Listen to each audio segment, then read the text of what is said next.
Sex, Death, and Starshine. Diane ran her scented fingers through the 2 days' growth of ginger stubble on Terry's chin. "I love it," she said, "even the gray bits." She loved everything about him, or at least that's what she claimed. When he kissed her, "I love it."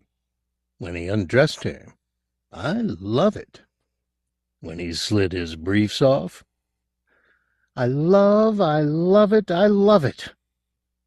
She'd go down on him with such unalloyed enthusiasm all he could do was watch the top of her ash-blonde head bobbing at his groin, and hope to God nobody chanced to walk into the dressing room. She was a married woman, after all, even if she was an actress. He had a wife himself, somewhere. This tete-a-tete would make some juicy copy for one of the local rags, and here he was trying to garner a reputation as a serious-minded director. No gimmicks, no gossip, just art. Then even thoughts of ambition would be dissolved on her tongue as she played havoc with his nerve endings. She wasn't much of an actress, but by God, she was quite a performer. Faultless technique, immaculate timing. She knew either by instinct or by rehearsal just when to pick up the rhythm and bring the whole scene to a satisfying conclusion. When she'd finished milking the moment dry, he almost wanted to applaud. The whole cast of Calloway's production of Twelfth Night knew about the affair, of course. There'd be the occasional snide comment passed if actress and director were both late for rehearsals, or if she arrived looking full and he flushed. He tried to persuade her to control the cat-with-the-cream look that crept over her face, but she just wasn't that good a deceiver, which was rich, considering her profession. But then La Duval, as Edward insisted on calling her, didn't need to be a great player. She was famous. So what if she spoke Shakespeare like it was Hiawatha? Dum-de-dum-de-dum-de-dum.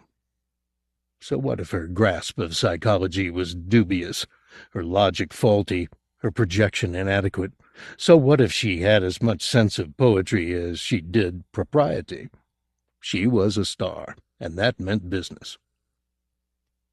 There was no taking that away from her. Her name was money. The Elysium Theater publicity announced her claim to fame in 3-inch Roman bold, black on yellow. Diane Duval, star of The Love Child. The Love Child. Possibly the worst soap opera to cavort across the screens of the nation in the history of that genre. 2 solid hours a week of underwritten characters and mind-numbing dialogue, as a result of which it consistently drew high ratings, and its performers became, almost overnight, brilliant stars in television's rhinestone heaven. Glittering there, the brightest of the bright, was Diane Duval. Maybe she wasn't born to play the classics, but Jesus, was she good box office. And in this day and age, with theaters deserted, all that mattered was the number of punters on seats. Calloway had resigned himself to the fact that this would not be the definitive Twelfth Night, but if the production were successful, and with Diane in the role of Viola, it had every chance. It might open a few doors to him in the West End. Besides, working with the ever-adoring, ever-demanding Miss D. Duval had its compensations. Calloway pulled up his serge trousers and looked down at her. She was giving him that winsome smile of hers, the one she used in the letter scene. Expression 5 in the Duval repertoire, somewhere between virginal and motherly. He acknowledged the smile with one from his own stock, a small, loving look that passed for genuine at a yard's distance. Then he consulted his watch. "God, we're late, sweetie." She licked her lips. Did she really like the taste that much? "I'd better fix my hair," she said, standing up and glancing in the long mirror beside the shower. "Yes, Are you okay?" "Couldn't be better," he replied. He kissed her lightly on the nose and left her to her teasing. On his way to the stage, he ducked into the men's dressing room to adjust his clothing and douse his burning cheeks with cold water. Sex always induced a giveaway mottling on his face and upper chest. Bending to splash water on himself, Calloway studied his features critically in the mirror over the sink. After 36 years of holding the signs of age at bay, he was beginning to look the part. He was no more the juvenile lead. There was an indisputable puffiness beneath his eyes, which was nothing to do with sleeplessness, and there were lines, too, on his forehead and round his mouth. He didn't look the wunderkind any longer. The secrets of his debauchery were written all over his face. The excess of sex, booze, and ambition, the frustration of aspiring and just missing the main chance so many times. What would he look like now, he thought bitterly, if he'd been content to be some unenterprising nobody working in a minor rep, guaranteed a house of 10 aficionados every night, and devoted to Brecht? Face as smooth as a baby's bottom, probably. Most of the people in the socially committed theater had that look. Vacant and content, poor cows. "Well, you pays your money and you takes your choice," he told himself. He took one last look at the haggard cherub in the mirror, reflecting that, crow's feet or not, women still couldn't resist him, and went out to face the trials and tribulations of Act 3. On stage there was a heated debate in progress. The carpenter, his name was Jake, had built 2 hedges for Olivia's garden. They still had to be covered with leaves, but they looked quite impressive, running the depth of the stage to the cyclorama, where the rest of the garden would be painted. None of this symbolic stuff. A garden was a garden. Green grass, blue sky.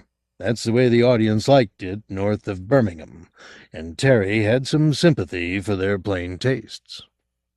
"Terry, love." Eddie Cunningham had him by the hand and elbow, escorting him into the fray. "What's the problem?" "Terry, love, you cannot be serious about these fucking—" It came trippingly off the tongue. "Fucking hedges. Tell Uncle Eddie you're not serious before I throw a fit." Eddie pointed towards the offending hedges. "I mean, look at them." As he spoke, a thin plume of spittle fizzed in the air. "What's the problem?" Terry asked again.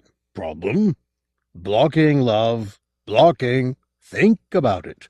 We've rehearsed this whole scene with me bobbing up and down like a marcher. Up, right, down, left. But it doesn't work if I haven't got access round the back. And look, these fucking things are flush with the backdrop." "Well, they have to be. For the illusion, Eddie." "I can't get round, though, Terry. You must see my point." He appealed to the few others on stage, the carpenters, 2 technicians, 3 actors. "I mean, there's just not enough time." "Eddie, we'll reblock." "Oh." That took the wind out of his sails. "No." I mean, it seems easiest, doesn't it?" "Yes. I just liked—" "I know." "Well, needs must. What about the croquet?" "We'll cut that too. All that business with the croquet ballads, the body stuff. It'll all have to go. I'm sorry, I haven't thought this through. I wasn't thinking straight." Eddie flounced. "That's all you ever do, love, think straight." "Titters." Terry let it pass. Eddie had a genuine point of criticism. He had failed to consider the problems of the hedge design. "I'm sorry about the business, but there's no way we can accommodate it." "You won't be cutting anybody else's business, I'm sure," said Eddie. He threw a glance over Calloway's shoulder at Diane, then headed for the dressing room. Exit enraged actor, stage left. Calloway made no attempt to stop him. It would have worsened the situation considerably to spoil his departure. He just breathed out a quiet, "Oh, Jesus," and dragged a wide hand down over his face. That was the fatal flaw of this profession. actors. "Will somebody fetch him back?" he said. Silence. "Where's Ryan?" The stage manager showed his bespectacled face over the offending hedge. "Sorry? Ryan, love, will you please take a cup of coffee to Eddie and coax him back into the bosom of the family?" Ryan pulled a face that said, "You offended him, you fetch him." But Calloway had passed this particular buck before. He was a past master at it. He just stared at Ryan, defying him to contradict his request, until the other man dropped his eyes and nodded his acquiescence. "Sure," he said glumly. "Good man." Ryan cast him an accusatory look and disappeared in pursuit of Ed Cunningham. "No show without Belch," said Calloway, trying to warm up the atmosphere a little. Someone grunted, and the small half-circle of onlookers began to disperse. "Show over." Okay, said Calloway, picking up the pieces. "Let's get to work. We'll run through from the top of the scene. Diane, are you ready?" "Yes." "Okay, shall we run it?" He turned away from Olivia's garden and the waiting actors just to gather his thoughts. Only the stage working lights were on. The auditorium was in darkness. It yawned at him insolently, row upon row of empty seats, defying him to entertain them. Ah, the loneliness of the long-distance director. There were days in this business when the thought of life as an accountant seemed a consummation devoutedly to be wished, to paraphrase the Prince of Denmark. In the gods of the Elysium, somebody moved. Calloway looked up from his doubts and stared through the swarthy air. Had Eddie taken residence on the very back row? No, surely not. For one thing, he hadn't had time to get all the way up there. "Eddie," Calloway ventured, capping his hand over his eyes, "is that you?" He could just make the figure out. No, not a figure, figures. Two people, edging their way along the back row, making for the exit. Whoever it was, it certainly wasn't Eddie. "That isn't Eddie, is it?" said Calloway, turning back into the fake garden. "No," someone replied. It was Eddie speaking. He was back on stage, leaning on one of the hedges, cigarette clamped between his lips. "Eddie, it's all right," said the actor good-humoredly. "Don't grovel. I can't bear to see a pretty man grovel." "We'll see if we can slot the mallet business in somewhere," said Calloway, eager to be conciliatory. Eddie shook his head and flicked ash off his cigarette. "No need." "Really?" "It didn't work too well, anyhow." The grand circle door creaked a little as it closed behind the visitors. Calloway didn't bother to look around. They'd gone, whoever they were. "There was somebody in the house this afternoon." Hammersmith looked up from the sheets of figures he was poring over. "Oh?" His eyebrows were eruptions of wire-thick hair that seemed ambitious beyond their calling. They were raised high above Hammersmith's tiny eyes in patently fake surprise. He plucked at his bottom lip with nicotine-stained fingers. "Any idea who it was?" He plucked on, still staring up at the younger man, undisguised contempt on his face. "Is it a problem?" "I just want to know who was in looking at the rehearsal, that's all. I think I've got a perfect right to ask." "Perfect right," said Hammersmith, nodding slightly and making his lips into a pale bow. "There was talk of somebody coming up from the National," said Calloway. "My agents were arranging something. I just don't want somebody coming in without me knowing about it, especially if they're important." Hammersmith was already studying the figures again. His voice was tired. "Terry, if there's someone in from the South Bank to look your opus over, I promise you'll be the first to be informed. All right?" The inflection was so bloody rude. So run along, little boy. Calloway itched to hit him. "I don't want people watching rehearsals unless I authorize it, Hammersmith. Hear me? And I want to know who was in today." The manager sighed heavily. "Believe me, Terry," he said, "I don't know myself. I suggest you ask Tallulah. She was front of house this afternoon. If somebody came in, presumably she saw them. He sighed again. All right. Terry? Calloway left it at that. He had his suspicions about Hammersmith. The man couldn't give a shit about theater. He never failed to make that absolutely plain. He affected an exhausted tone whenever anything but money was mentioned, as though matters of aesthetics were beneath his notice. And he had a word, loudly administered, for actors and directors alike. Butterflies. One-day wonders. In Hammersmith's world, only money was forever, and the Elysium Theatre stood on prime land a wise man could turn a tidy profit on if he played his cards right. Calloway was certain he'd sell off the place tomorrow if he could maneuver it. A satellite town like Redditch, growing as Birmingham grew, didn't need theaters. It needed offices, hypermarkets, warehouses. It needed, to quote the councillors, growth through investment in new industry. It also needed prime sites to build that industry upon. No mere art could survive such pragmatism. Tallulah was not in the box, nor in the foyer, nor in the green room. Irritated both by Hammersmith's incivility and Tallulah's disappearance, Calloway went back into the auditorium to pick up his jacket and go to get drunk. The rehearsal was over, and the actors long gone.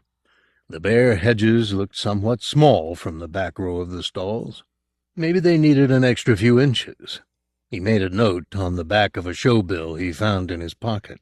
Hedges, bigger.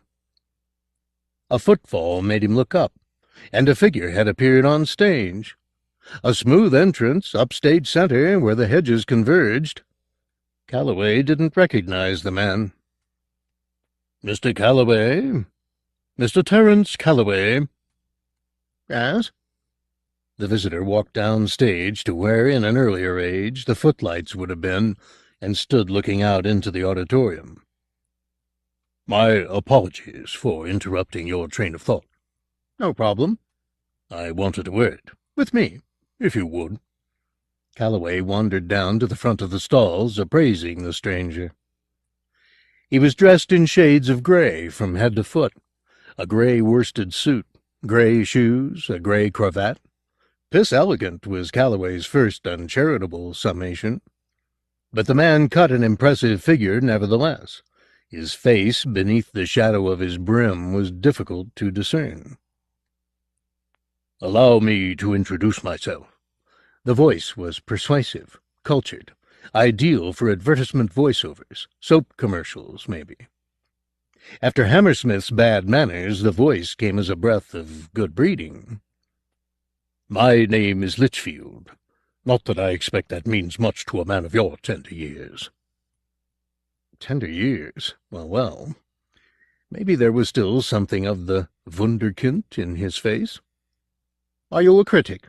Calloway inquired. The laugh that emanated from beneath the immaculately swept brim was ripely ironical. "In the name of Jesus, no," Litchfield replied. "I'm sorry, then, you have me at a loss." "No need for an apology." "Were you in the house this afternoon?" Litchfield ignored the question. "I realize you're a busy man, Mr. Calloway, and I don't want to waste your time. The theater is my business, as it is yours. I think we must consider ourselves allies, though we have never met." Ah, the great brotherhood. It made Calloway want to spit, the familiar claims of sentiment. When he thought of the number of so-called allies that had cheerfully stabbed him in the back, and in return the playwrights whose work he'd smilingly slanged, the actors he'd crushed with a casual quip. Brotherhood be damned. It was dog-eat-dog, same as any oversubscribed profession. "I have," Litchfield was saying, "an abiding interest in the Elysium." There was a curious emphasis on the word abiding. It sounded positively funereal from Litchfield's lips. "Abide with me?" "Oh?" "Yes, I've spent many happy hours in this theatre down the years. and frankly it pains me to carry this burden of news. What news? Mr. Calloway. I have to inform you that your 12th night will be the last production the Elysium will see. The statement didn't come as much of a surprise, but it still hurt, and the internal wince must have registered on Calloway's face. Ah, so you didn't know. I thought not. They always keep the artists in ignorance, don't they?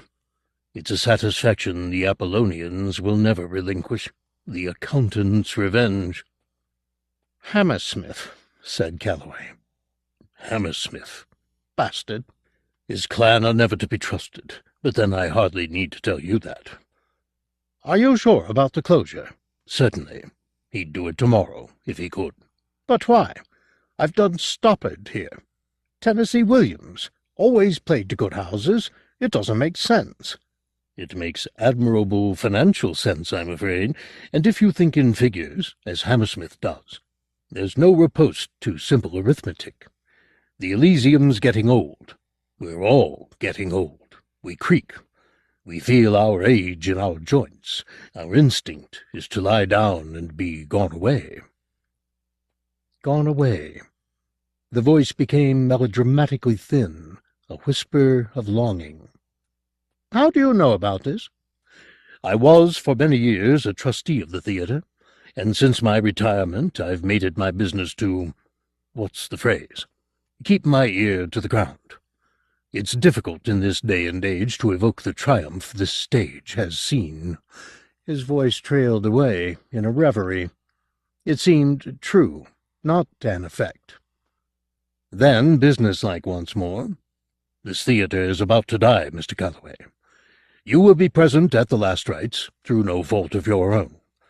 I felt you ought to be warned. Thank you. I appreciate that. Tell me, were you ever an actor yourself? What makes you think that? The voice. Too rhetorical by half, I know. My curse, I'm afraid. I can scarcely ask for a cup of coffee without sounding like Lear in the storm.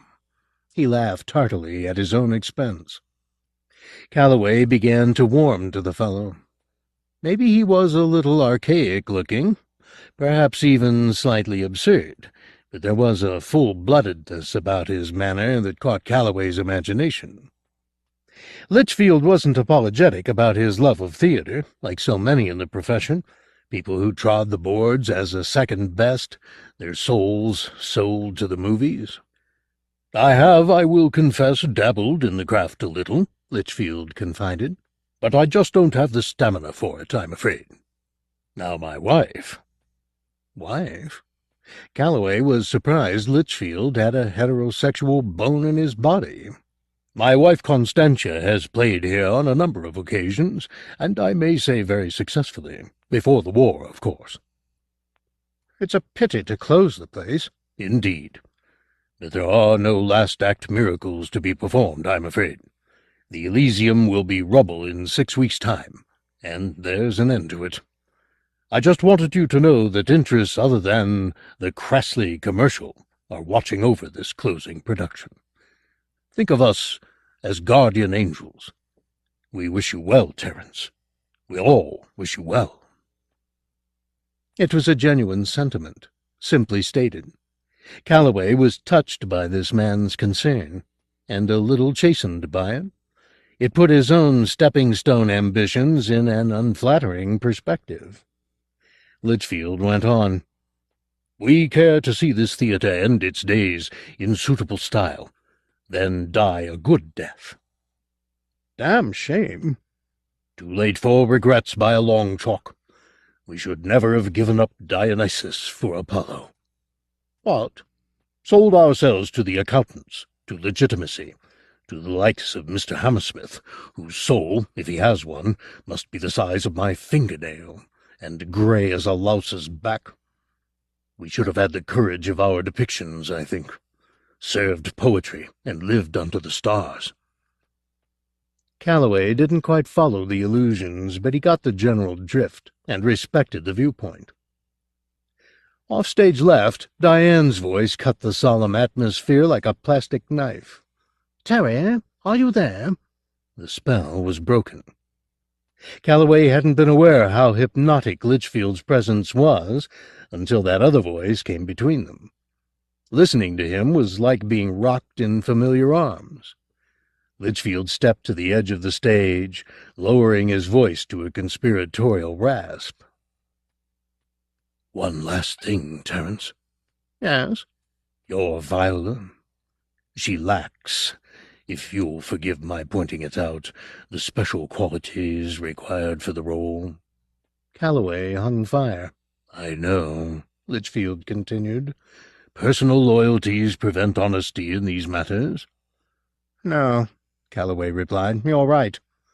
But she's popular." "So was bear-baiting, Terence." A luminous smile spread beneath the brim, hanging in the shadow like the grin of the Cheshire Cat. "I'm only joking," said Litchfield, his rasp a chuckle now. "Bears can be charming." "Terry, there you are." Diane appeared, overdressed as usual, from behind the tabs. There was surely an embarrassing confrontation in the air, but Litchfield was walking away down the false perspective of the hedges towards the backdrop. "Here I am," said Terry. "Who are you talking to?" But Litchfield had exited, as smoothly and as quietly as he had entered. Diane hadn't even seen him go. "Oh, just an angel," said Calloway. The first dress rehearsal wasn't, all things considered, as bad as Calloway had anticipated. It was immeasurably worse. Cues were lost, props mislaid, entrances missed. The comic business seemed ill-contrived and laborious. The performances either hopelessly overwrought or trifling. This was a 12th night that seemed to last a year. Halfway through the third act, Calloway glanced at his watch and realized an uncut performance of Macbeth, with interval, would now be over. He sat in the stalls with his head buried in his hands, contemplating the work that he still had to do if he was to bring this production up to scratch. Not for the first time on this show, he felt helpless in the face of the casting problems. Cues could be tightened, props rehearsed with, entrances practiced until they were engraved on the memory. But a bad actor is a bad actor is a bad actor. He could labor till doomsday, neatening and sharpening, but he could not make a silk purse of the sow's ear that was Diane Duval. With all the skill of an acrobat, she contrived to skirt every significance, to ignore every opportunity to move the audience, to avoid every nuance the playwright would insist on putting in her way. It was a performance heroic in its ineptitude, reducing the delicate characterization Calloway had been at pains to create to a single-note whine. This Viola was soap opera pap, less human than the hedges, and about as green. The critics would slaughter her. Worse than that, Litchfield would be disappointed. To his considerable surprise, the impact of Litchfield's appearance hadn't dwindled. Calloway couldn't forget his actorly projection, his posing, his rhetoric. It had moved him more deeply than he was prepared to admit, and the thought of this 12th night, with this Viola, becoming the swan song of Litchfield's beloved Elysium, perturbed and embarrassed him. It seemed somehow ungrateful. He'd been warned often enough about a director's burdens, long before he became seriously embroiled in the profession. His dear departed guru at the Actors' Center, well-beloved, he of the glass eye, had told Calloway from the beginning.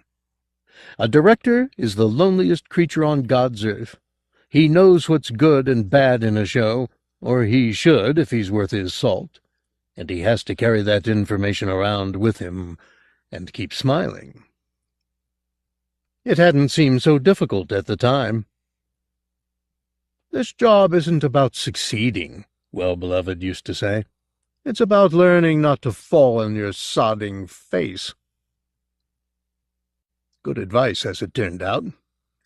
He could still see Well-Beloved handing out that wisdom on a plate, his bald head shiny, his living eye glittering with cynical delight.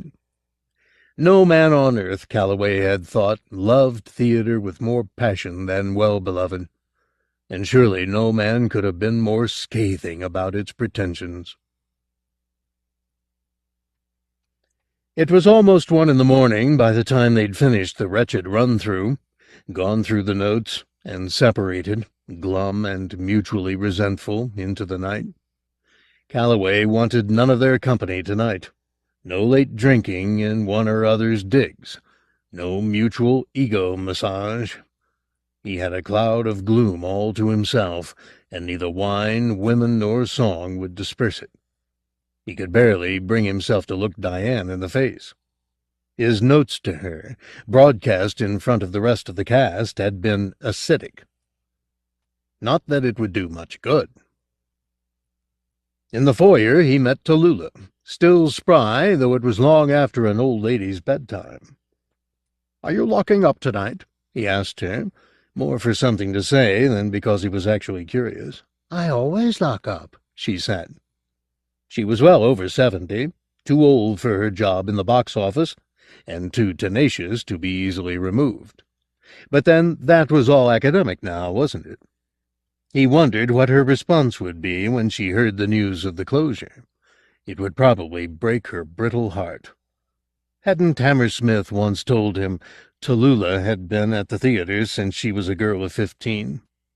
"Well, good night, Tallulah." She gave him a tiny nod, as always. Then she reached out and took Calloway's arm. "Yes?" "Mr. Litchfield," she began.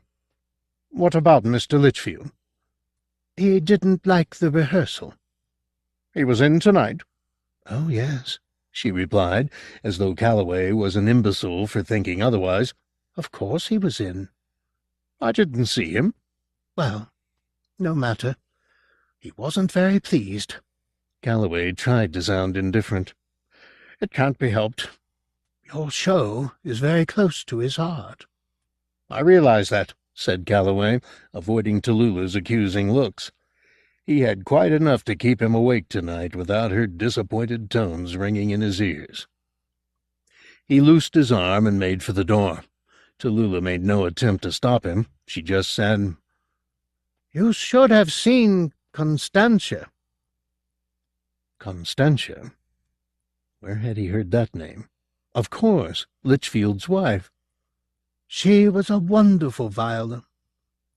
He was too tired for this mooning over dead actresses. She was dead, wasn't she? He had said she was dead, hadn't he? "Wonderful," said Tallulah again. "Good night, Tallulah. I'll see you tomorrow." The old crone didn't answer. If she was offended by his brusque manner, then so be it. He left her to her complaints and faced the street. It was late November, and chilly. No balm in the night air, just the smell of tar from a freshly laid road, and grit in the wind. Calloway pulled his jacket collar up around the back of his neck and hurried off to the questionable refuge of Murphy's bed and breakfast. In the foyer, Tallulah turned her back on the cold and dark of the outside world and shuffled back into the Temple of Dreams. It smelt so weary now, stale with use and age, like her own body. It was time to let natural processes take their toll. There was no point in letting things run beyond their allotted span. That was as true of buildings as of people, but the Elysium had to die as it had lived, in glory.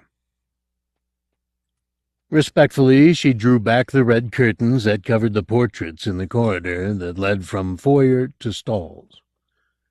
Barrymore, Irving, great names and great actors. Stained and faded pictures, perhaps, but the memories were as sharp and as refreshing as spring water. And in pride of place, the last of the line to be unveiled, a portrait of Constantia Litchfield, a face of transcendent beauty, a bone structure to make an anatomist weep. She had been far too young for Litchfield, of course, and that had been part of the tragedy of it. Litchfield, the Svengali, a man twice her age, had been capable of giving his brilliant beauty everything she desired: fame, money, companionship. Everything but the gift she most required: life itself. She'd died before she was yet 20, a cancer in the breast. Taken so suddenly, it was still difficult to believe she'd gone. Tears brimmed into Lula's eyes as she remembered that lost and wasted genius. So many parts Constantia would have illuminated had she been spared. Cleopatra, Hedda, Rosalind, Electra. But it wasn't to be. She'd gone, extinguished like a candle in a hurricane. And for those who were left behind, life was a slow and joyless march through a cold land. There were mornings now, stirring to another dawn, when she would turn over and pray to die in her sleep. The tears were quite blinding her now. She was awash. And oh dear, there was somebody behind her. Probably Mr. Calloway back for something, and here she was, sobbing fit to burst, behaving like the silly old woman she knew he thought her to be. A young man like him, what did he understand about the pain of the years, the deep ache of irretrievable loss? That wouldn't come to him for a while yet. Sooner than he thought, but a while, nevertheless. "Callie," somebody said. She knew who it was. Richard Walden Litchfield. She turned round, and he was standing no more than 6 feet from her, as fine a figure of a man as ever she remembered him to be. He must be 20 years older than she was, but age didn't seem to bow him. She felt ashamed of her tears. "Callie," he said kindly, "I know it's a little late, but I felt you'd surely want to say hello." "Hello?" The tears were clearing, and now she saw Litchfield's companion, standing a respectful foot or two behind him, partially obscured. The figure stepped out of Litchfield's shadow, and there was a luminous, fine-boned beauty Tallulah recognized as easily as her own reflection. Time broke in pieces, and reason deserted the world. Longed-for faces were suddenly back to fill the empty nights and offer fresh hope to a life grown weary. Why should she argue with the evidence of her eyes? It was Constantia, the radiant Constantia, who was looping her arm through Litchfield's and nodding gravely at Tallulah in greeting. Dear, dead Constantia. The rehearsal was called for 9:30 the following morning. Diane Duval made an entrance, her customary half-hour late. She looked as though she hadn't slept all night. "Sorry I'm late," she said, her open vowels oozing down the aisle towards the stage. Calloway was in no mood for foot-kissing.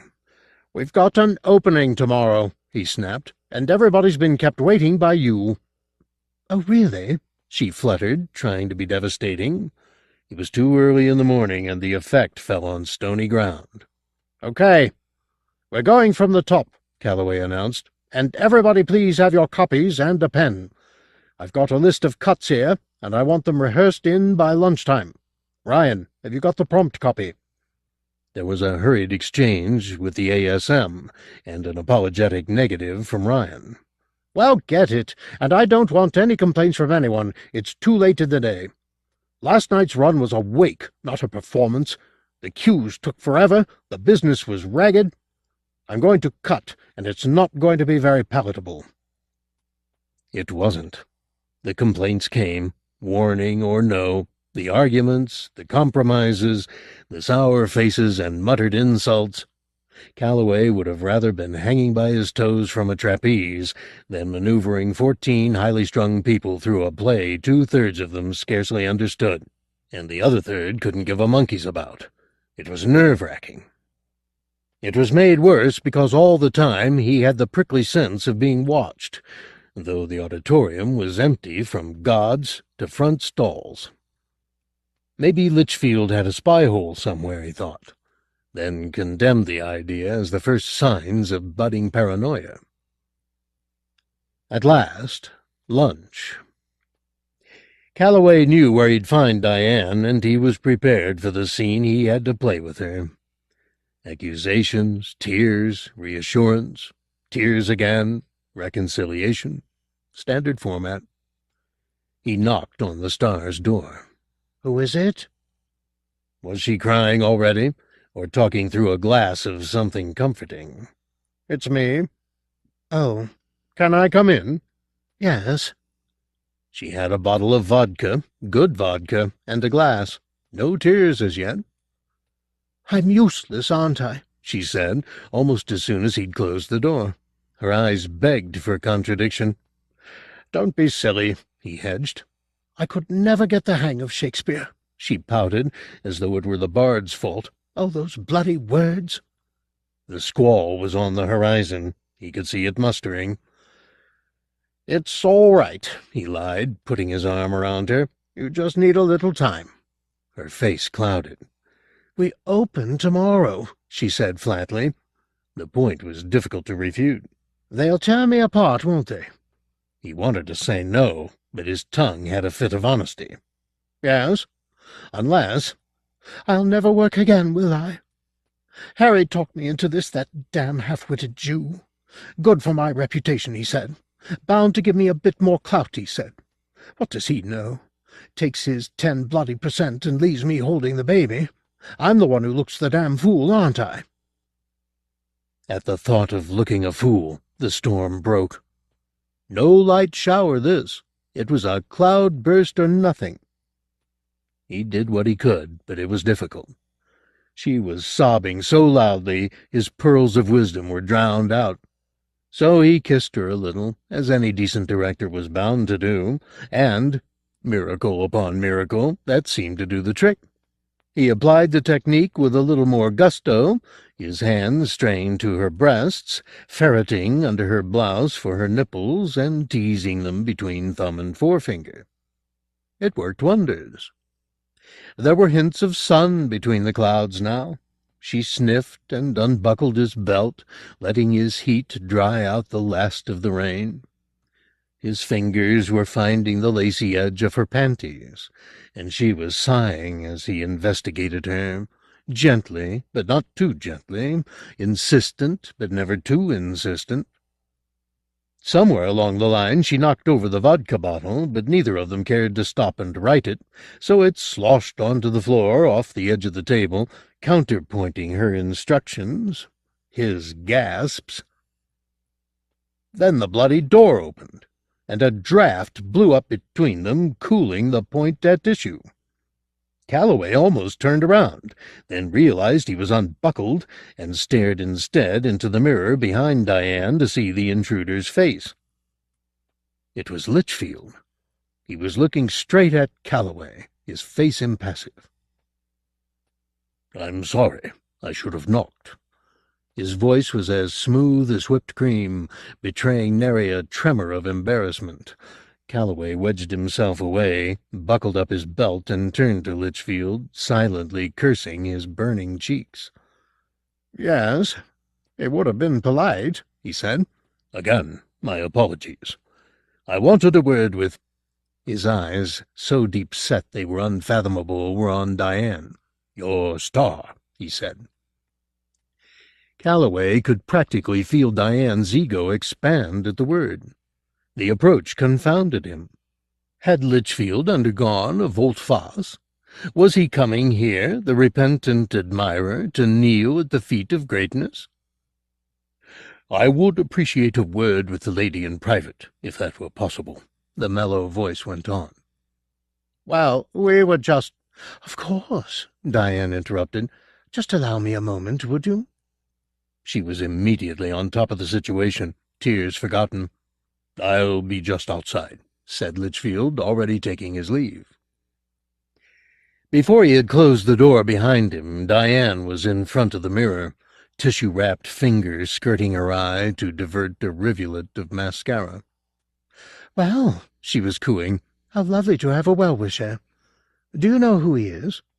His name's Litchfield, Calloway told her. He used to be a trustee of the theatre. Maybe he wants to offer me something. I doubt it. Oh, don't be such a drag, Terence, she snarled. You just can't bear to have anyone else get any attention, can you? My mistake. She peered at her eyes. How do I look? She asked. Fine. I'm sorry about before. Before? You know. Oh, yes. I'll see you in the pub, eh? He was summarily dismissed, apparently, his function as lover or confidant no longer required. In the chilly corridor outside the dressing-room, Litchfield was waiting patiently. Though the lights were better here than on the ill-lit stage, and he was closer now than he'd been the night before, Calloway could still not quite make out the face under the wide brim. There was something. What was the idea buzzing in his head? Something artificial about Litchfield's features. The flesh of his face didn't move as interlocking system of muscle and tendon. It was too stiff, too pink, almost like scar tissue. She's not quite ready, Calloway told him. She's a lovely woman, Litchfield purred. Yes. I don't blame you. She's no actress, though. You're not going to interfere, are you, Litchfield? I won't let you. Perish the thought. The voyeuristic pleasure Litchfield had plainly taken in his embarrassment made Calloway less respectful than he'd been. I won't have you upsetting her. My interests are your interests, Terence. All I want to do is see this production prosper, believe me. Am I likely, under those circumstances, to alarm your leading lady? I'll be as meek as a lamb, Terence. Whatever you are, came the testy reply, you're no lamb.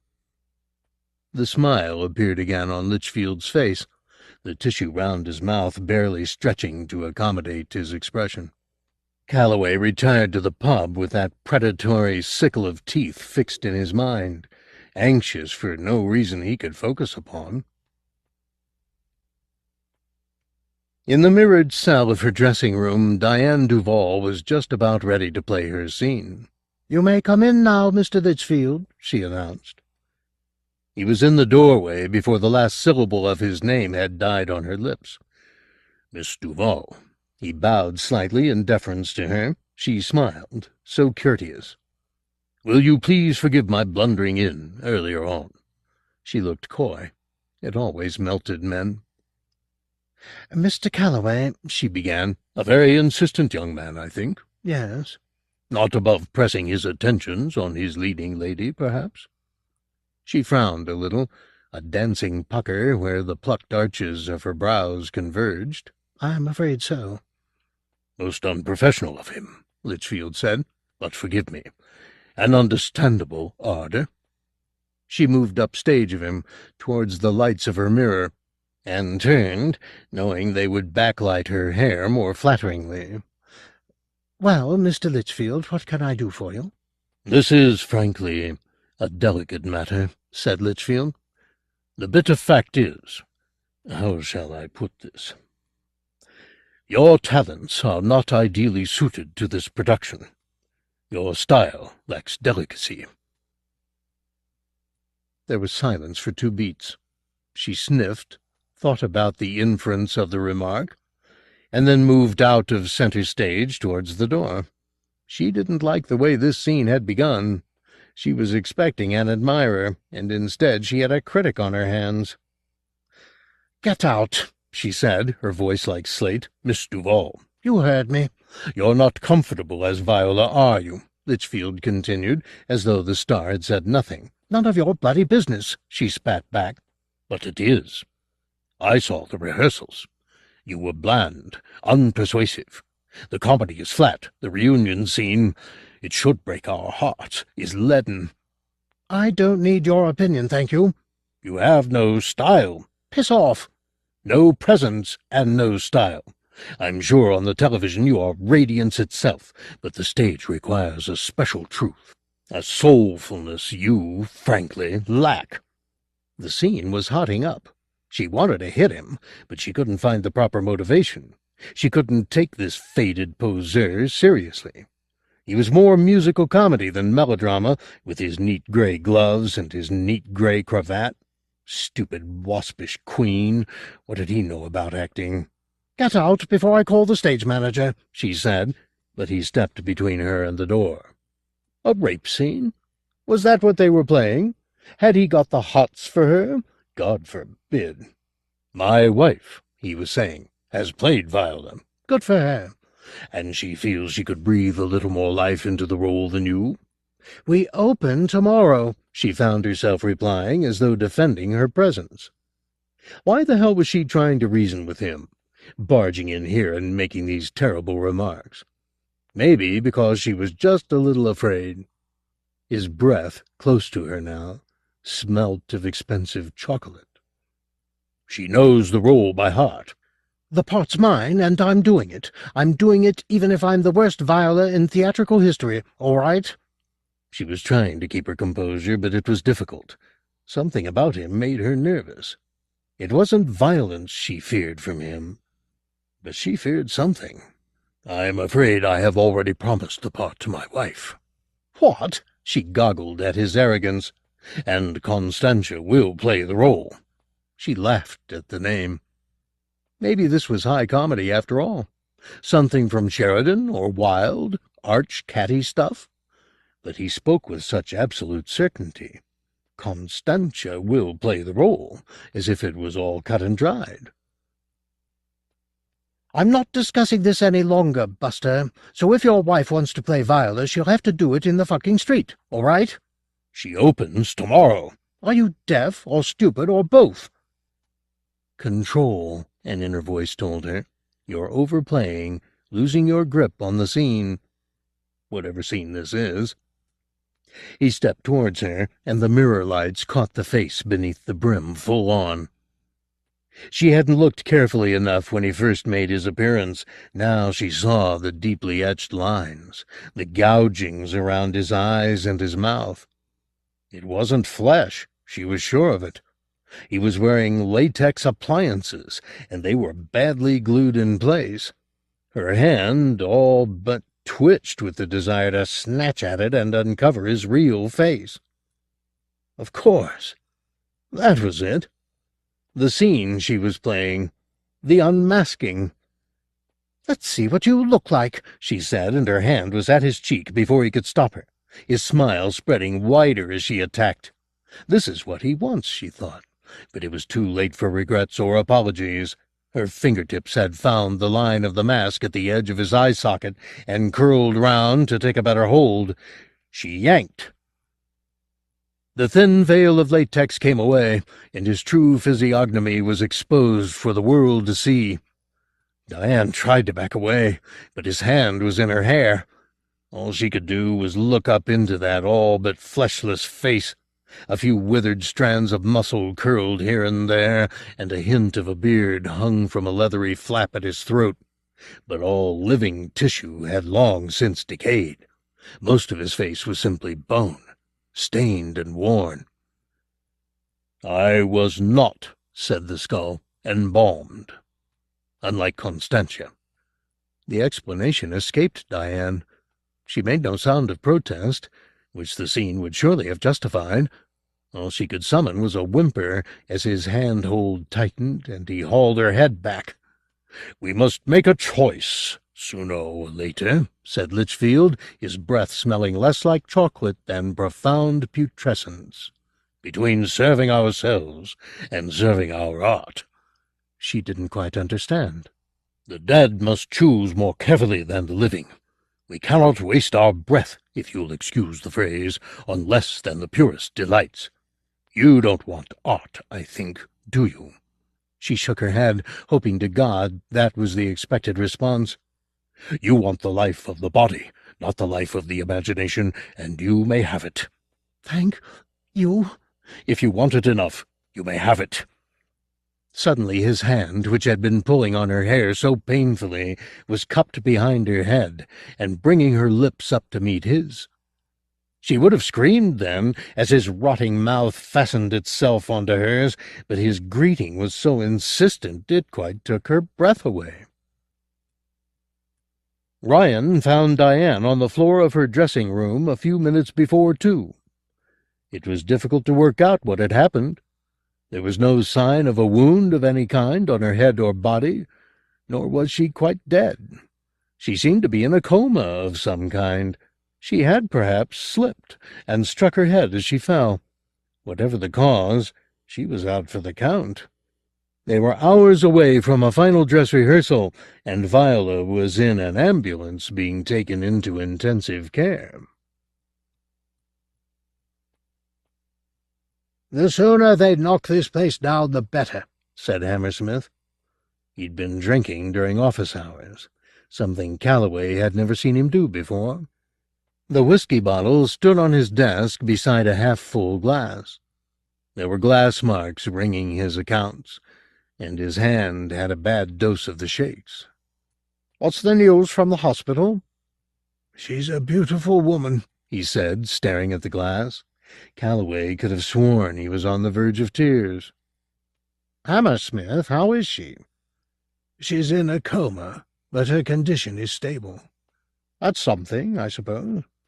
Hammersmith stared up at Calloway, his erupting brows knitted in anger. "You runt," he said. "You were screwing her, weren't you? Fancy yourself like that, don't you? Well, let me tell you something. Diane Duval is worth a dozen of you, a dozen." "Is that why you let this last production go on, Hammersmith? Because you'd seen her, and you wanted to get your hot little hands on her?" "You wouldn't understand. You've got your brain in your pants." He seemed genuinely offended by the interpretation Calloway had put on his admiration for Miss Duval. "All right, have it your way. We still have no Viola." "That's why I'm cancelling," said Hammersmith, slowing down to savor the moment. It had to come. Without Diane Duval there would be no 12th night, and maybe it was better that way. A knock on the door. "Who the fuck's that?" said Hammersmith softly. "Come." It was Litchfield. Calloway was almost glad to see that strange, scarred face, though he had a lot of questions to ask of Litchfield about the state he'd left Diane in, about their conversation together. It wasn't an interview he was willing to conduct in front of Hammersmith. Besides, any half-formed accusations he might have had were countered by the man's presence here. If Litchfield had attempted violence on Diane, for whatever reason, was it likely that he would come back so soon, so smilingly? "Who are you?" Hammersmith demanded. "Richard Walden Litchfield." "I'm none the wiser." "I used to be a trustee of the Elysium." "Oh." "I make it my business—" "What do you want?" Hammersmith broke in, irritated by Litchfield's poise. "I hear the production is in jeopardy," Litchfield replied, unruffled. "No jeopardy," said Hammersmith, allowing himself a twitch at the corner of his mouth. "No jeopardy at all, because there's no show. It's been cancelled." "Oh?" Litchfield looked at Calloway. "Is this with your consent?" he asked. "He has no say in the matter. I have sole right of cancellation if circumstances dictate it. It's in his contract. The theatre is closed as of today. It will not reopen." "Yes, it will," said Litchfield. "What?" Hammersmith stood up behind his desk, and Calloway realized he'd never seen the man standing before. He was very short. "We will play 12th night as advertised," Litchfield purred. "My wife has kindly agreed to understudy the part of Viola in place of Miss Duval." Hammersmith laughed, a coarse butcher's laugh. It died on his lips, however, as the office was suffused with lavender, and Constantia Litchfield made her entrance, shimmering in silk and fur. She looked as perfect as the day she died. Even Hammersmith held his breath and his silence at the sight of her. "Our new Viola," Litchfield announced. After a moment, Hammersmith found his voice. "This woman can't step in at half a day's notice." "Why not?" said Calloway, not taking his eyes off the woman. Litchfield was a lucky man. Constantia was an extraordinary beauty. He scarcely dared draw a breath in her presence for fear she'd vanish. Then she spoke. The lines were from Act 5, Scene 1. If nothing lets to make us happy both, but this my masculine usurped attire, do not embrace me till each circumstance of place, time, fortune, do cohere and jump that I am Viola. The voice was light and musical, but it seemed to resound in her body, filling each phrase with an undercurrent of suppressed passion. And that face! It was wonderfully alive, the features playing the story of her speech with delicate economy. She was enchanting. "I'm sorry," said Hammersmith, "but there are rules and regulations about this sort of thing. Is she equity?" "No," said Litchfield. "Well, you see, it's impossible. The union strictly precludes this kind of thing. They'd flay us alive." "What's it to you, Hammersmith?" said Calloway. "What the fuck do you care? You'll never need set foot in a theatre again once this place is demolished. My wife has watched the rehearsals. She is word perfect." "It could be magic," said Calloway, his enthusiasm firing up with every moment he looked at Constantia. "You're risking the union, Calloway," Hammersmith chided. "I'll take the risk." "As you say, it's nothing to me, but if a little bird was to tell them, you'd have egg on your face." "Hammersmith, give her a chance. Give all of us a chance. If equity blacks me, that's my lookout." Hammersmith sat down again. "Nobody'll come, you know that, don't you? Diane Duval was a star. They would have sat through your turgid production to see her, Calloway. But an unknown? Well, it's your funeral.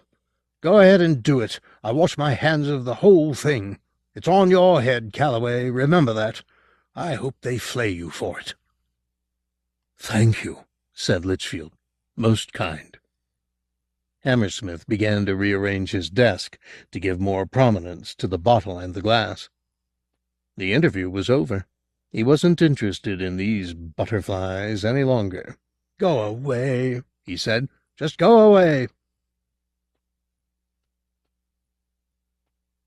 "I have one or two requests to make," Litchfield told Calloway as they left the office. "Alterations to the production which would enhance my wife's performance." "What are they?"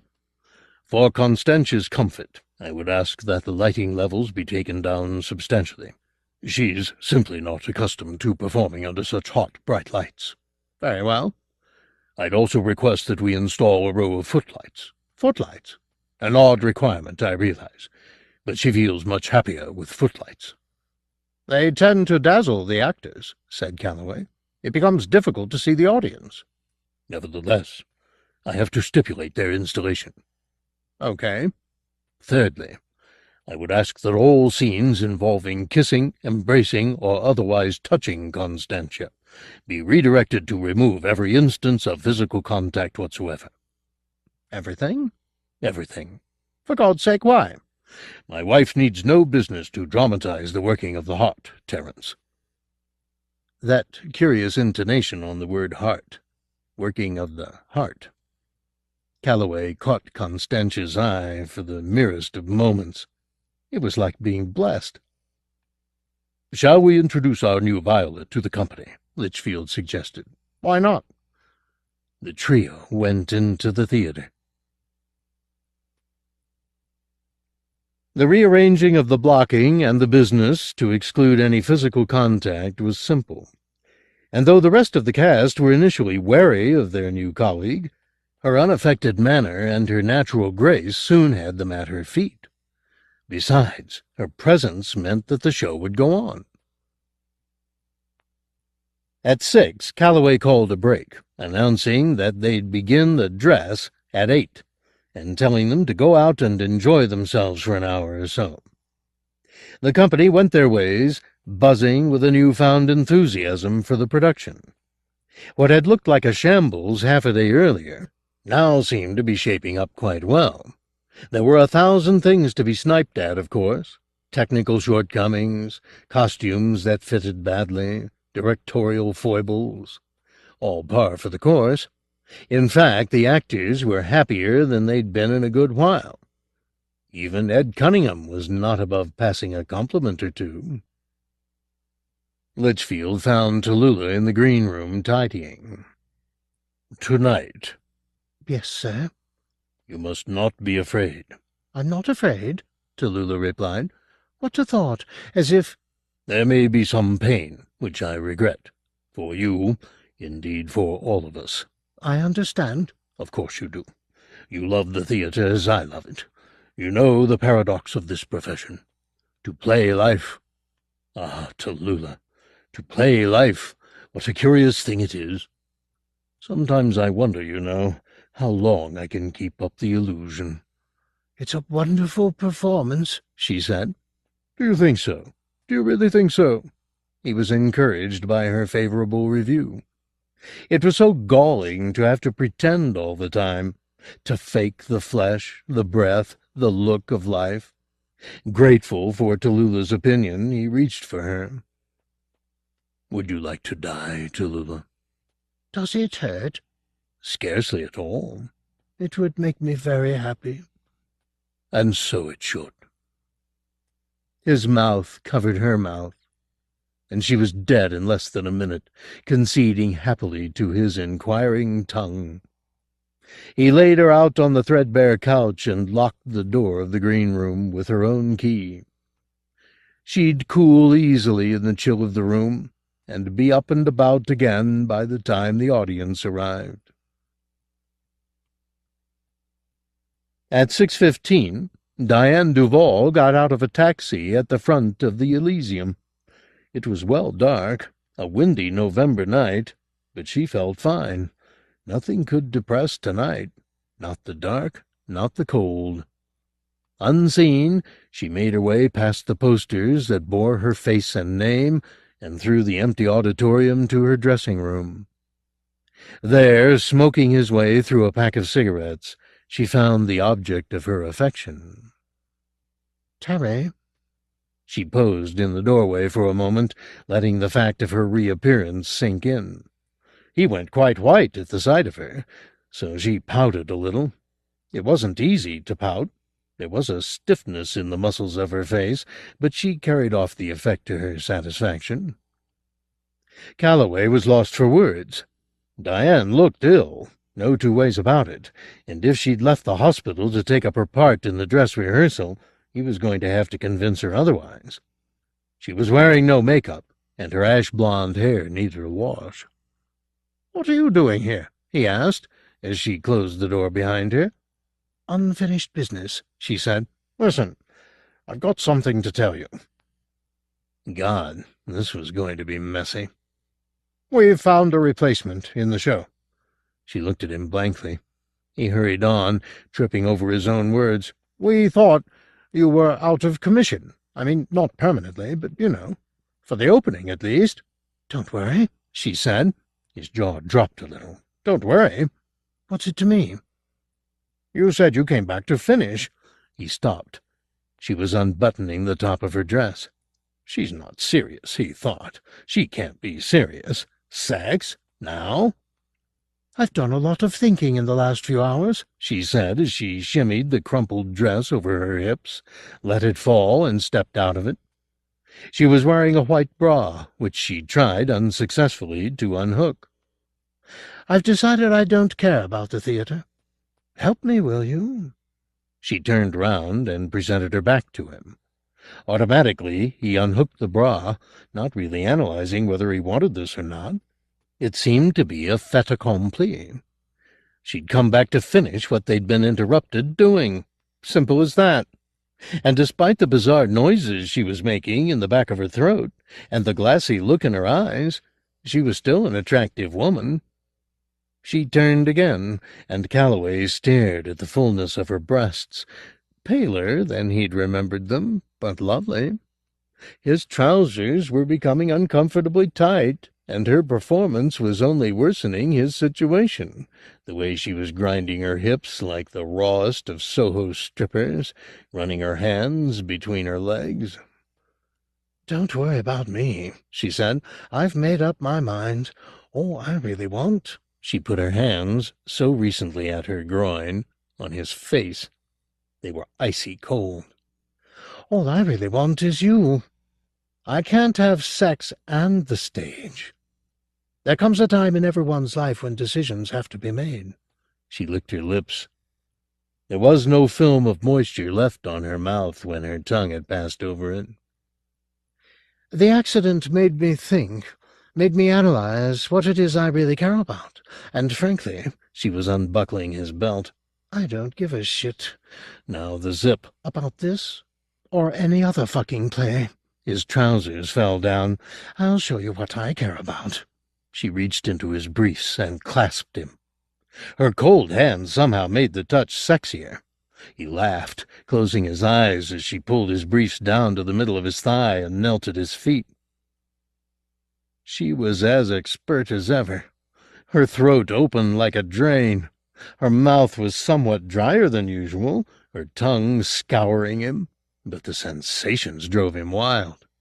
It was so good, he scarcely noticed the ease with which she devoured him, taking him deeper than she'd ever managed previously, using every trick she knew to goad him higher and higher. Slow and deep, then picking up speed until he almost came, then slowing again until the need passed. He was completely at her mercy. He opened his eyes to watch her at work. She was skewering herself upon him, face in rapture. God, he gasped, that is so good. Oh, yes. Oh, yes. Her face didn't even flicker in response to his words. She just continued to work at him soundlessly. She wasn't making her usual noises, the small grunts of satisfaction, the heavy breathing through the nose. She just ate his flesh in absolute silence. He held his breath a moment while an idea was born in his belly. The bobbing head bobbed on, eyes closed, lips clamped around his member, utterly engrossed. Half a minute passed. A minute and a half, and now his belly was full of terrors. She wasn't breathing. She was giving this matchless blowjob because she wasn't stopping even for a moment to inhale or exhale. Calloway felt his body go rigid, while his erection wilted in her throat. She didn't falter in her labor. The relentless pumping continued at his groin, even as his mind formed the unthinkable thought. She's dead. She has me in her mouth, in her cold mouth, and she's dead. That's why she'd come back, got up off her mortuary slab and come back. She was eager to finish what she'd started, no longer caring about the play or her usurper. It was this act she valued, this act alone. She'd chosen to perform it for eternity. Calloway could do nothing with the realization but stared down like a damn fool while this corpse gave him head. Then it seemed she sensed his horror. She opened her eyes and looked up at him. How could he ever have mistaken that dead stare for life? Gently, she withdrew his shrunken manhood from between her lips. "What is it?" she asked, her fluting voice still affecting life. You're not breathing." Her face fell. She let him go. "Oh, darling," she said, letting all pretense to life disappear. "I'm not so good at playing the part, am I?" Her voice was a ghost's voice, thin, forlorn. Her skin, which he had thought so flatteringly pale, was, on second view, a waxen white. "You are dead?" he said. "I'm afraid so. 2 hours ago, in my sleep. But I had to come, Terry. So much unfinished business. I made my choice. You should be flattered. You are flattered, aren't you?" She stood up and reached into her handbag, which she'd left beside the mirror. Calloway looked at the door, trying to make his limbs work, but they were inert. Besides, he had his trousers round his ankles. 2 steps, and he'd fall flat on his face. She turned back on him, with something silver and sharp in her hand. Try as he might, he couldn't get a focus on it, but whatever it was, she meant it for him.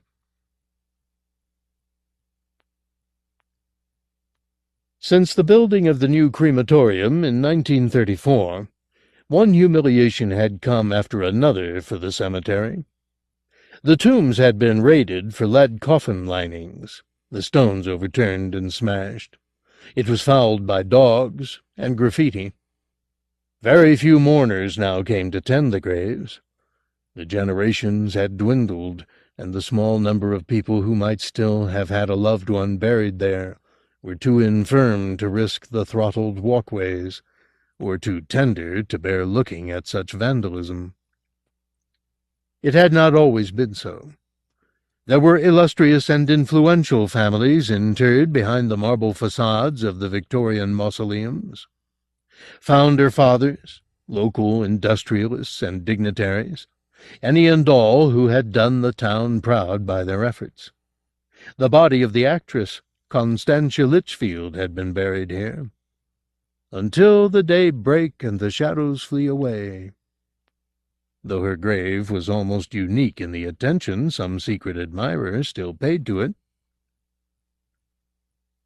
Nobody was watching that night. It was too bitter for lovers. Nobody saw Charlotte Hancock open the door of her sepulchre, with the beating wings of pigeons applauding her vigor as she shambled out to meet the moon. Her husband Gerard was with her. He less fresh than she, having been dead 13 years longer. Joseph Jardine, en famille, was not far behind the Hancocks, as was Marriott Fletcher, and Dan Snell, and the Peacock brothers. The list went on and on. In one corner, Alfred Crawshaw, captain in the 17th Lancers, was helping his lovely wife Emma from the rot of their bed. Everywhere faces pressed at the cracks of the tomb lids. Was that not Kezia Reynolds with her child, who'd lived just a day in her arms? And Martin van der Linde, the memory of the just is blessed, whose wife had never been found. Rosa and Selina Goldfinch, upstanding women both. And Thomas Jerry, and too many names to mention. Too many states of decay to describe. Sufficient to say they rose, their burial finery fly-born, their faces stripped of all but the foundation of beauty. Still they came, swinging open the back gate of the cemetery and threading their way across the wasteland towards the Elysium. In the distance, the sound of traffic. Above, a jet roared in to land. One of the Peacock brothers, staring up at the winking giant as it passed over, missed his footing and fell on his face, shattering his jaw. They picked him up fondly and escorted him on his way. There was no harm done. And what would a resurrection be without a few laughs? So the show went on. If music be the food of love, play on. Give me excess of it, that, surfeiting, the appetite may sicken and so die. Calloway could not be found at Curtin, but Ryan had instructions from Hammersmith, through the ubiquitous Mr. Litchfield, to take the show up with or without the director. "He'll be upstairs, in the gods," said Litchfield. "In fact, I think I can see him from here." "Is he smiling?" asked Eddie. "Grinning from ear to ear." "Then he's pissed." The actors laughed. There was a good deal of laughter that night. The show was running smoothly, and though they couldn't see the audience over the glare of the newly installed footlights, they could feel the waves of love and delight pouring out of the auditorium. The actors were coming off stage elated. "They're all sitting in the gods," said Eddie. "But your friends, Mr. Litchfield, doing old Ham good. They're quiet, of course, but such big smiles on their faces." Act 1, Scene 2, and the first entrance of Constantia Litchfield as Viola was met with spontaneous applause. Such applause! Like the hollow roll of snare drums, like the brittle beating of 1,000 sticks on 1,000 stretched skins. Lavish, wanton applause. And, my God, she rose to the occasion. She began the play as she meant to go on, giving her whole heart to the role, not needing physicality to communicate the depth of her feelings, but speaking the poetry with such intelligence and passion, the merest flutter of her hand was worth more than 100 grander gestures. After that first scene, her every entrance was met with the same applause from the audience, followed by almost reverential silence. Backstage, a kind of buoyant confidence had set in. The whole company sniffed the success, a success which had been snatched miraculously from the jaws of disaster. There again! Applause! Applause! In his office, Hammersmith dimly registered the brittle din of adulation through a haze of booze. He was in the act of pouring his 8th drink when the door opened. He glanced up for a moment and registered that the visitor was that upstart Calloway. Come to gloat, I dare say, Hammersmith thought. Come to tell me how wrong I was. What do you want? The punk didn't answer. From the corner of his eye, Hammersmith had an impression of a broad, bright smile on Calloway's face. Self-satisfied half-wit, coming in here when a man was in mourning. I suppose you've heard? The other grunted. She died, said Hammersmith, beginning to cry. She died a few hours ago, without regaining consciousness. I haven't told the actors. Didn't seem worth it. Calloway said nothing in reply to this news. Didn't the bastard care? Couldn't he see that this was the end of the world? The woman was dead. She died in the bowels of the Elysium. There'd be official inquiries made. The insurance would be examined. A post-mortem, an inquest. It would reveal too much. He drank deeply from his glass, not bothering to look at Calloway again. Your career'll take a dive after this, son. It won't just be me, oh dear no. Still Calloway kept his silence. Don't you care? Hammersmith demanded. There was silence for a moment, then Calloway responded. I don't give a shit. Jumped-up little stage manager, that's all you are. That's all any of you fucking directors are. One good review and you're God's gift to art. Well, let me set you straight about that. He looked at Calloway, his eyes swimming in alcohol, having difficulty focusing, but he got there eventually. Calloway, the dirty bugger, was naked from the waist down. He was wearing his shoes and his socks, but no trousers or briefs. His self-exposure would have been comical, but for the expression on his face. The man had gone mad. His eyes were rolling around uncontrollably, saliva and snot ran from mouth and nose, his tongue hung out like the tongue of a panting dog. Hammersmith put his glass down on his blotting pad and looked at the worst part. There was blood on Calloway's shirt, a trail of it which led up his neck to his left ear, from which protruded the end of Diane Duval's nail file. It had been driven deep into Calloway's brain. The man was surely dead. But he stood, spoke, walked. From the theater there rose another round of applause, muted by distance. It wasn't a real sound, somehow.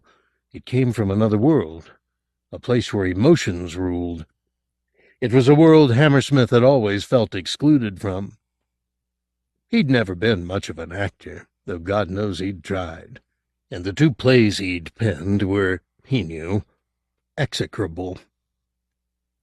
Bookkeeping was his forte, and he'd used it to stay as close to the stage as he could, hating his own lack of art as much as he resented that skill in others.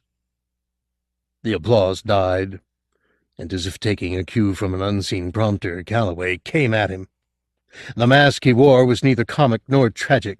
It was blood and laughter together.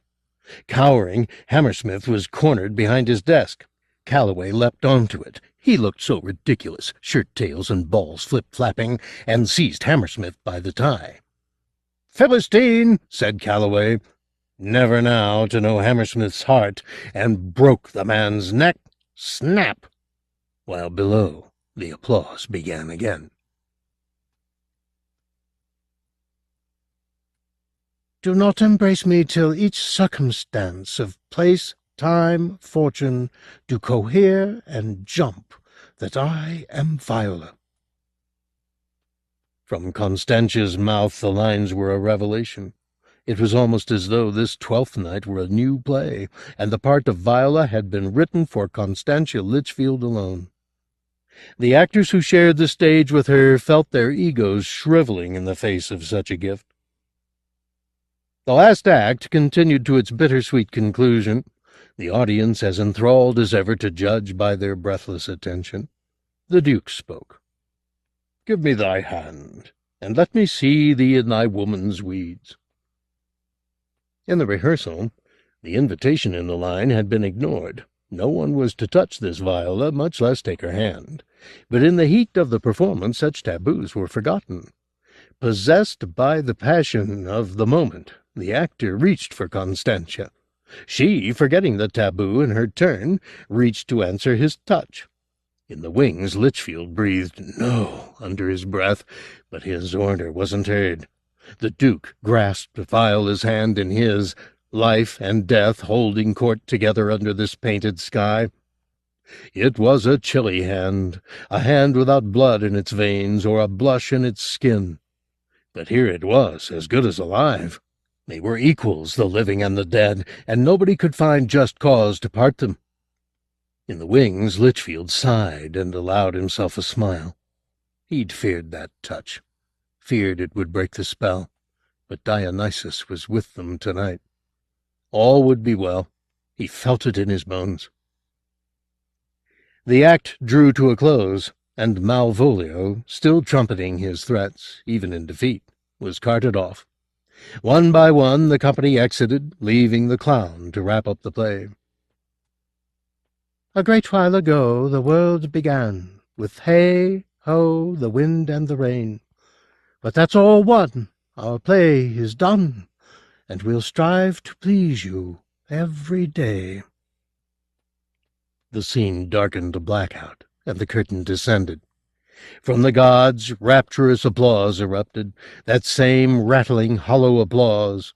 The company, their faces shining with the success of the dress rehearsal, formed behind the curtain for the bow. The curtain rose. The applause mounted. In the wings, Calloway joined Litchfield.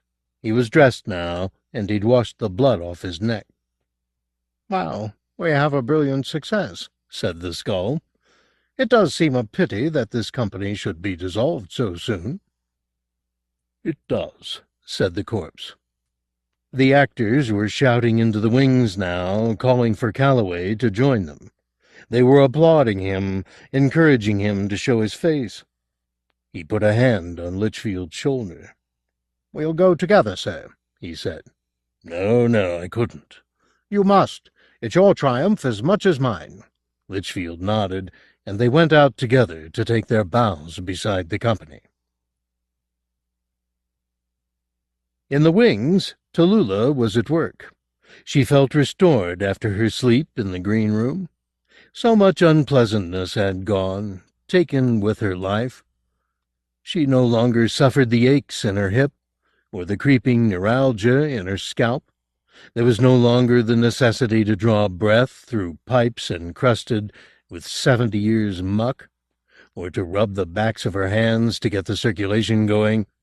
Not even the need to blink. She laid the fires with a new strength, pressing the detritus of past productions into use. Old backdrops, props, costuming. When she had enough combustibles heaped, she struck a match and set the flame to them. The Elysium began to burn. Over the applause, somebody was shouting, "Marvelous, sweethearts! Marvelous!" It was Diane's voice. They all recognized it, even though they couldn't quite see her. She was staggering down the center aisle towards the stage, making quite a fool of herself. "Silly bitch," said Eddie. "Whoops," said Calloway.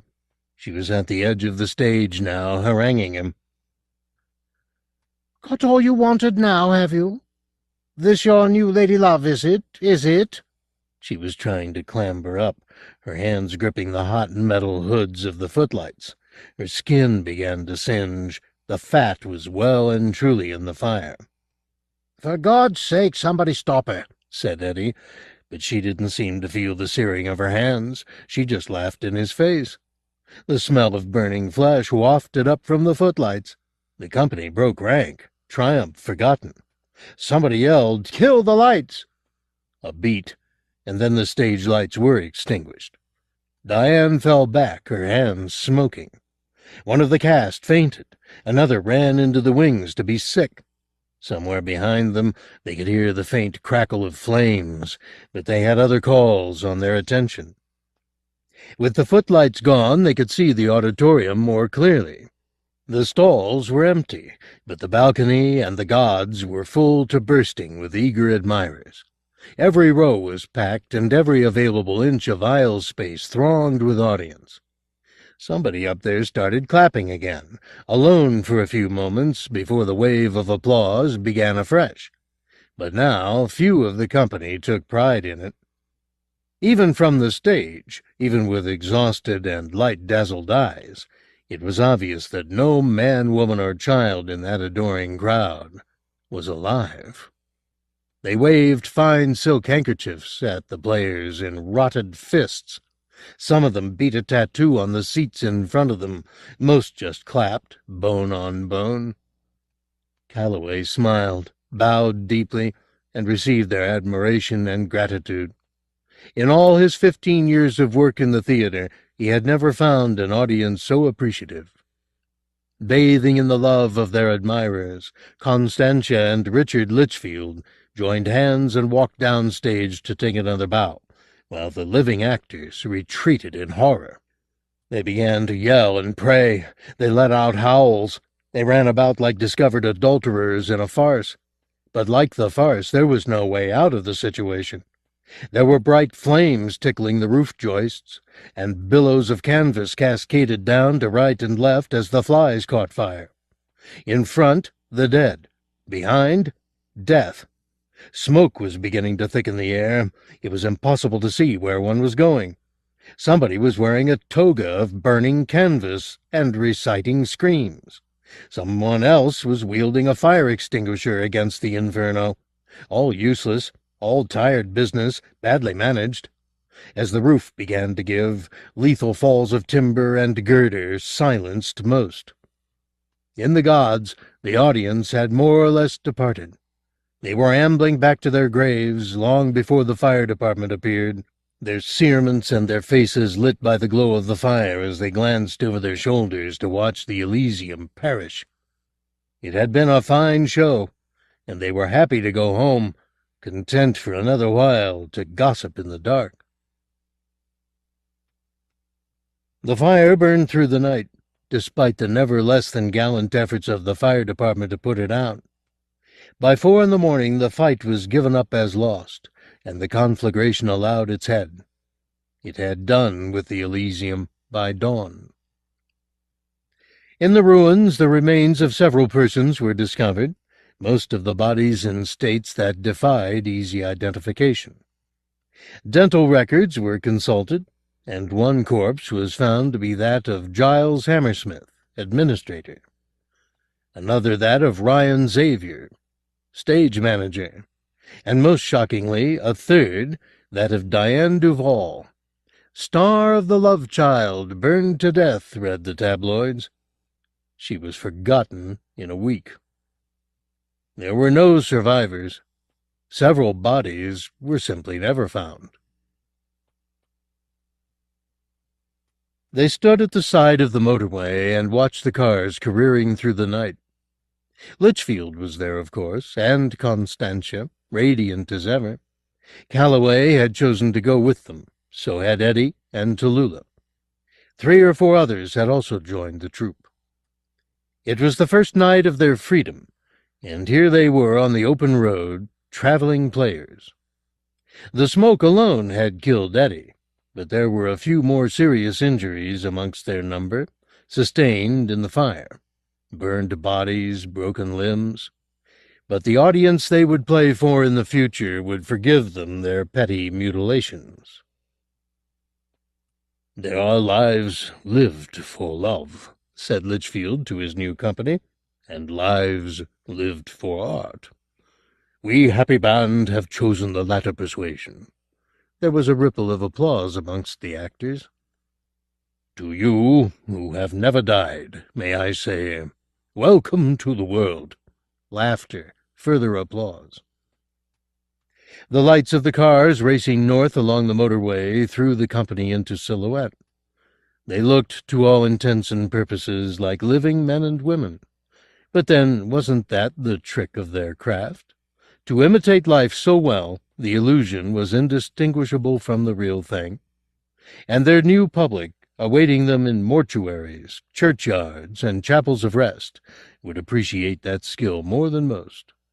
Who better to applaud the sham of passion and pain they would perform than the dead, who had experienced such feelings and thrown them off at last? The dead. They needed entertainment no less than the living, and they were a sorely neglected market. Not that this company would perform for money. They would play for the love of their art. Litchfield had made that clear from the outset. No more service would be done to Apollo. "Now," he said, "which road shall we take, north or south?" "North," said Eddie. "My mother's buried in Glasgow.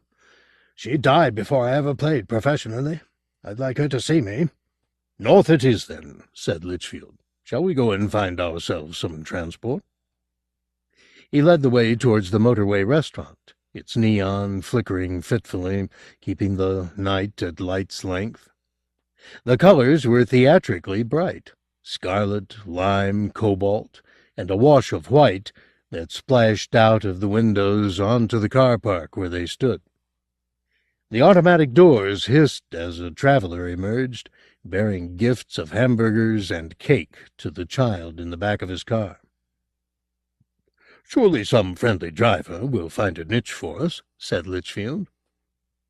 "All of us," said Calloway. "A truck will do. Beggars can't be too demanding," said Litchfield, "and we are beggars now, subject to the whim of our patrons." "We can always steal a car," said Tallulah. "No need for theft, except in extremity," Litchfield said. "Constantia and I will go ahead and find a chauffeur." He took his wife's hand. "Nobody refuses beauty," he said. "What do we do if anyone asks us what we're doing here?" asked Eddie nervously. He wasn't used to this role. He needed reassurance. Litchfield turned towards the company, his voice booming in the night. "What do you do?" he said. "Play life, of course. And smile."